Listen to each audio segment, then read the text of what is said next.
Hey TechKnowSurge, your operating system is what we call an abstraction layer. In fact, it has multiple abstraction layers in it.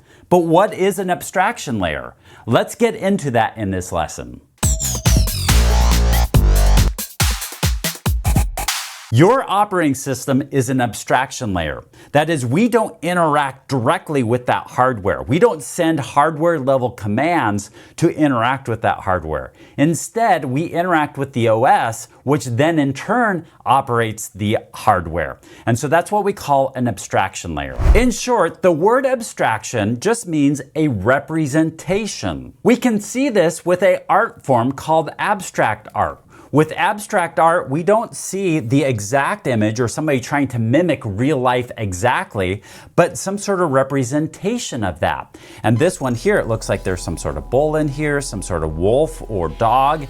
We see some faces that are in here, but it's not like somebody's trying to draw them exactly. It's just a representation of something. Your computer does the same thing. If you were to save a text document to your computer, then it would be saved in ones and zeros on your hard drive.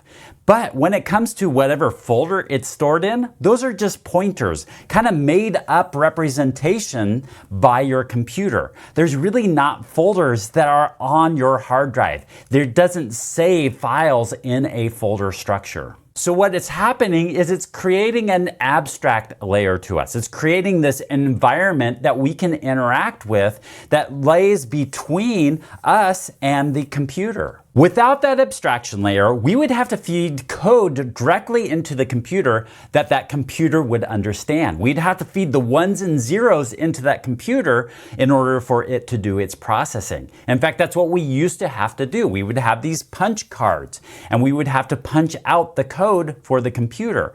So here we have a punch, which means a 1. If it has a hole in it, it's a 1. And then we have zeros here because there's no punches. So that's what we'd feed into the computer. And then here we have, if you look, there's lines. So 1, 2, 3, 4. So we'd feed it in there with these lines right here. And there'd be 0, 1, 2, 3. So we have 0 through 9.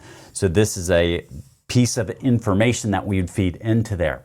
And that would be what we consider machine code. Machine code is that coding, that the set of instructions that's delivered directly to the hardware. But we create this abstraction layer that we interact with. And so there's different ways that we feed code into this abstraction layer. And then essentially what this OS does then, it creates those punch cards, or it's really not punch cards nowadays, but the ones and zeros that are going to be fed into the computer to be processed. Same thing, if we're working with an app, we can consider that as being another abstraction layer because that app then is sending codes then to the operating system and working with the operating system, which is in turn working with that hardware. That app is probably not sending codes directly to the hardware. It could be, there are times that we do that, but it's probably more code is being sent to the OS, which then is being translated into that machine language. This has a great advantage to us because now apps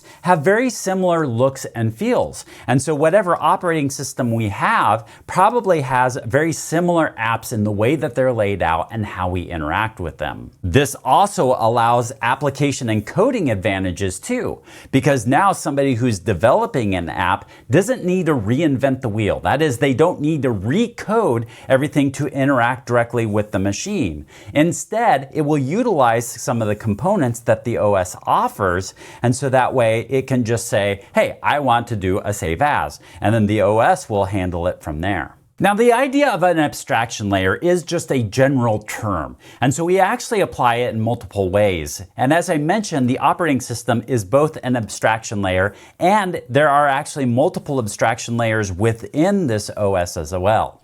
We're not going to get heavily into that at this point, but just know that we have this way of interacting with the hardware through this abstraction layer.